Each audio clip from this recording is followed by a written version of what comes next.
जीवन व्यर्थ क्यों मालूम होता है? आपके पास आता हूं तो अर्थ की थोड़ी झलक मिलती, पर वह खो जाती। जीवन न तो व्यर्थ है न सार्थक। जीवन तो कोरा कैनवास है। तुम जो चाहो उस पर चित्रित कर लो। जीवन तो कोरी किताब है। चाहो तो गालियां लिखो और चाहे तो गीत लिख लो। जीवन अपने आप में कुछ भी नहीं है। जीवन कोरा अवसर है। और अधिक लोग इस भ्रांति में जीते हैं कि जीवन में कोई अर्थ है। मिल क्यों नहीं रहा? जीवन में अर्थ होता नहीं, डालना होता है। जितना डालोगे उतना मिलेगा, उससे ज्यादा नहीं। बांसुरी रखी है और तुम बैठे उसके सामने और कहते हो कि बांसुरी तो है, लेकिन इसमें स्वर क्यों नहीं? बांसुरी में स्वर होते नहीं, जन्माने होते, जगाने होते, डालने होते, उमगाने होते। रखो ओंठ पर और बजाओ उसे और अपूर्व संगीत पैदा होगा। जीवन में कोई रेडीमेड अर्थ नहीं है कि चले रेडीमेड की दुकान और तैयार कपड़े पहन के लौट आए। जीवन तो सिर्फ एक खुला अवसर है, जो चाहो वही बन जाएगा। इसलिए बुद्ध इसी में निर्वाण बना लेते हैं। हिटलर जैसे लोग इसी में महानरक बना लेते हैं। इसी में कोई तुम्हारे पास बैठा स्वर्ग में जीता है और तुम नरक में जीते हो। जीवन परम स्वतंत्रता है। जीवन सृजन है। तुम पूछते हो जीवन में व्यर्थ क्यों मालूम होता? क्योंकि तुमने अर्थ डाला नहीं होगा। बगिया खाली क्यों मालूम होती? तुमने बीज बोए ना होंगे। फूल क्यों नहीं आते? बीज भी बोए होंगे तो पानी ना सींचा होगा।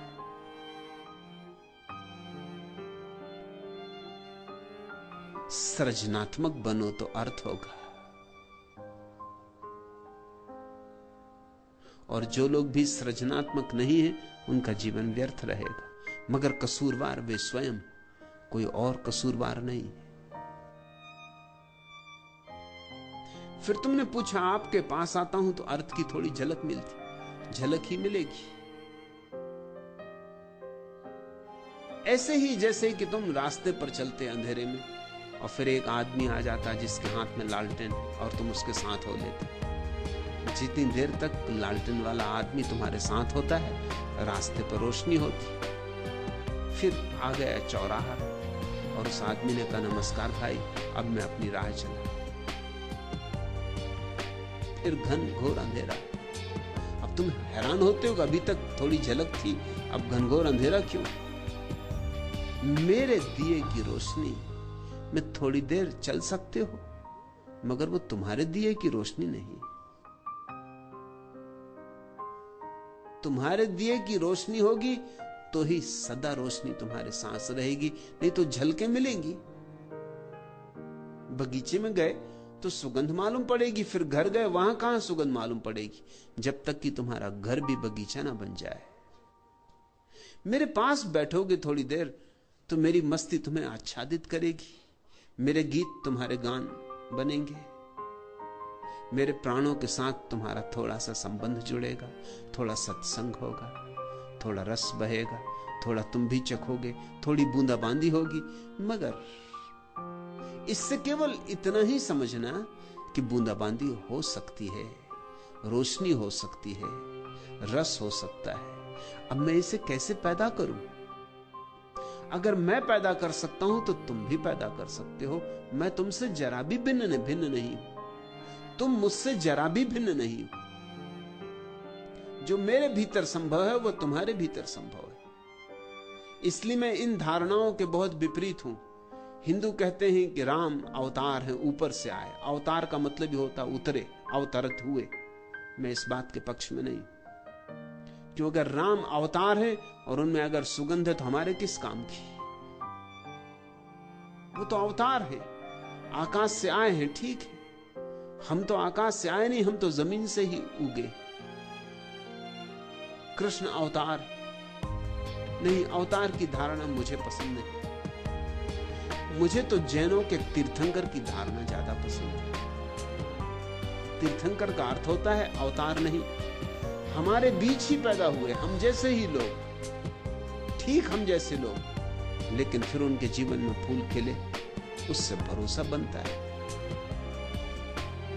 अगर तुम्हारे जैसे ही व्यक्ति के जीवन में फूल खिल सकते हैं, तुम्हारे ही जैसे मांस मज्जा का बना हुआ व्यक्ति, तुम्हारे ही पृथ्वी का अंग, तो तुम्हारे भीतर भी फूल खिल सकते हैं। तीर्थंकर का अर्थ है जो अपनी ही चेष्टा से तीर्थ बना, जो था ठीक तुम जैसा, लेकिन एक दिन कुछ उसके भीतर घटा कि वह रोशन हो उठा। महावीर, बुद्ध, पार्स, नेमी, ये तुम जैसे ही लोग हैं, अवतार नहीं। इनका अवतरण नहीं हुआ, ऊर्ध्व गमन हुआ है। ये आकाश की तरफ उठे, पैदा हुए थे जमीन से। तुम भी जमीन से पैदा हुए हो, तुम भी आकाश की तरफ उठ सकते हो।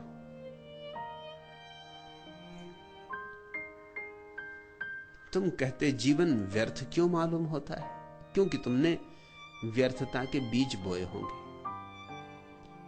लोग बीज ही व्यर्थता के बो रहे हैं। कोई धन कमा रहा है, अब धन से कहीं जीवन सार्थक हुआ है? सुविधापूर्ण हो जाएगा, सार्थक नहीं हो सकता। सुविधा सार्थकता नहीं। तुम अपने एयर कंडीशन कमरे में बैठे रहो, व्यर्थ हो तो व्यर्थ ही हो। एयर कंडीशनिंग सार्थकता नहीं दे सकती। कोई एयर कंडीशनिंग करने वाली कंपनी इसका दावा भी नहीं करती। हाँ, ताप नहीं होगा कमरे में, शीतलता होगी, मगर तुम तो तुम ही हो। अगर तुम्हारे भीतर गालियां ही घूमती हैं तो एयर कंडीशन क्या करेगा? और सुविधा से घूमेंगी, ठंडक पाके। धूप धाप में थोड़ी देर शायद भूल भी जाते होगे। तुम कितनी ही सुंदर व्यवस्था कर लो बाहर, लेकिन जब तक तुम्हारे भीतर गीत पैदा नहीं हो रहा है, बाहर की व्यवस्था क्या करेगी? और ख्याल रखना, फिर दोहरा दूं, मैं बाहर की व्यवस्था के विपरीत नहीं। बाहर तुम जो भी व्यवस्था करते हो ठीक है, लेकिन उतने पर रुक मत जाना। उतने से अर्थ पैदा नहीं होता। अर्थ के लिए कुछ और करना होगा। बाहर की व्यवस्था पैदा होती विज्ञान से, अर्थ भीतर की घटना है पैदा होता धर्म से। व्यवस्था पैदा होती विज्ञान से, अर्थ पैदा होता ज्ञान से। सुविधा पैदा होती है बाहर के आयोजन से, शांति और आनंद पैदा होता है भीतर के आयोजन से। तुमने भीतर के लिए किया क्या है? धन कमाया, मकान बनाया, बच्चे हैं, परिवार है, सब ठीक, और मैं इनमें से किसी का विरोधी नहीं हूं, मगर भीतर के लिए तुमने क्या किया? भीतर भांवर डाली, भीतर बजी सहनाई, भीतर उस प्यारे को तलाशा, भीतर मारे 7 फेरे। तुम देखते हो 7 फेरे मारने पड़ते हैं जब विवाह होता। ये भीतर के 7 फेरों के बाहर प्रतिबिंब मात्र, क्योंकि भीतर 7 चक्र हैं मनुष्य के जीवन में, और प्रत्येक चक्र का फेरा लग जाए तो तुम सहस्त्रार तक पहुंचते हो। भीतर के 7 चक्र ही बाहर के 7 फेरे बन गए, और 7 फेरे बांधने पड़ते हैं अग्नि के चारों तरफ। भीतर के 7 फेरे भी भीतर की अग्नि को जगा के डालने पड़ते हैं। और भीतर की अग्नि जगती है प्रभु की प्यास से, प्रज्वलित प्यास से। जैसे कोई मरुस्थल में भटका हो और प्यास लगे, तो उसकी प्यास साधारण प्यास नहीं है, आग है। ऐसे ही जब तुम्हारे जीवन में परमात्मा की प्यास जगती, उसके बिना एक क्षण जीना संभव नहीं, तो तुम्हारे भीतर अग्नि पैदा होती, अग्नि प्रज्वलित होती। वही असली यज्ञ।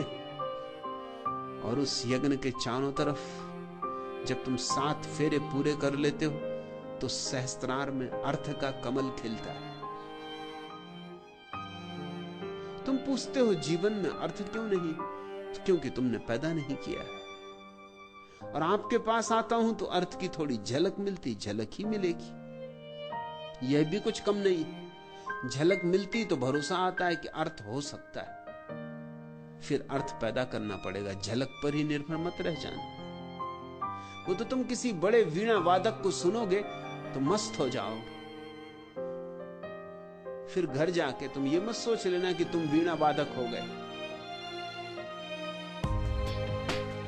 फिर वीणा वादन सीखना होगा। उस मस्ती ने तुम्हें एक याद दिला दी सच। उस मस्ती ने तुमसे यह कहा कि वीणा से ऐसा चमत्कार हो सकता है।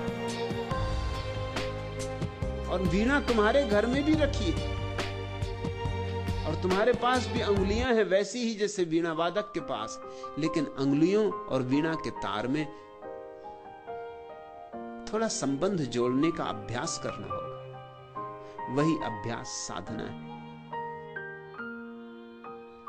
तू उठा तो उठ गई सारी सभा, सिर्फ मंदिर थरथराता रह गया। स्वप्न की डोली उठा आंसू चले, धूल फूलों की जवानी हो गई। शाम की स्याही बनी दिन की खुशी, देह की मीनार पानी हो गई। तू गया क्या हाय बेमौसम, यहां एक बादल डबडबाता रह गया।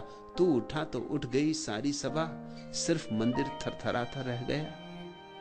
हाथ जब थामे खड़ा था पास तू, पांव पर मेरे झुका संसार था। हर नजर मेरे लिए बेचैन थी, हर कुसुम मेरे गले का हार था। तू नहीं तो कुछ खिलौने के लिए एक बचपन छटपटाता रह गया। तू उठा तो उठ गई सारी सभा, सिर्फ मंदिर थरथराता रह गया। प्यार दुनिया ने बहुत मुझको किया, पर लगन तुझसे लगी टूटी नहीं। लाल हीरे भी बहुत पहने मगर मूर्ति तेरी हाथ से छूटी नहीं। क्या कहूँ हर आईने को किस लिए, शक्ल में तेरी दिखाता रह गया। तू उठा तो उठ गई सारी सभा, सिर्फ मंदिर थरथराता रह गया। कल विदा जो ले गया था घाट से, खिल गया है वह कमल फिर ताल में।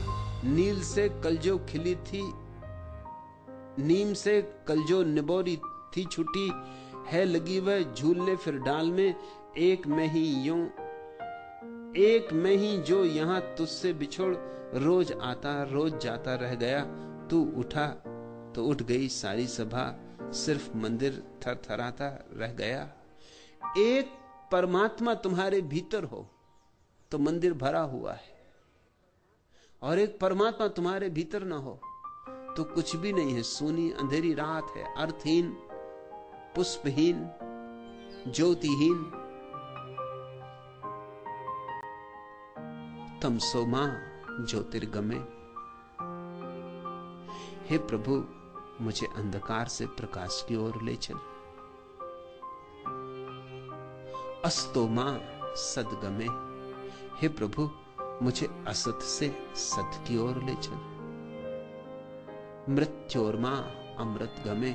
हे प्रभु, मुझे मृत्यु से अमृत की ओर ले चल। प्रभु के बिना मृत्यु हो तुम, प्रभु के बिना असत्य हो तुम, प्रभु के बिना अंधकार हो तुम। तू उठा तो उठ गई सारी सभा, सिर्फ मंदिर थरथराता रह गया। उसके बिना तो तुम केवल एक मंदिर हो कपते हुए, बिना देवता का मंदिर। अर्थ क्या उसमें? संगीत कहां उसमें? समारोह कहां उसमें? पुकारो मंदिर के देवता को। और ऐसा भी नहीं है कि मंदिर का देवता कहीं दूर, पास से भी पास, तुम भी अपने जितने पास हो उससे भी ज्यादा पास। बस पुकारो। उसी पुकार का नाम प्रार्थना है। प्रार्थना तुम्हें जीवन में अर्थ देगी, और झलक ही नहीं, अनुभव देगी। और ऐसा अनुभव जो तुम्हारी संपदा बन जाए। सत्संग तो सिर्फ इसीलिए है ताकि भरोसा आ जाए। सत्संग तो इसीलिए है ताकि तुम्हारे भीतर तलाश शुरू हो जाए। सत्संग अंत नहीं है। सत्य हुए बिना अंत कैसे हो सकता है?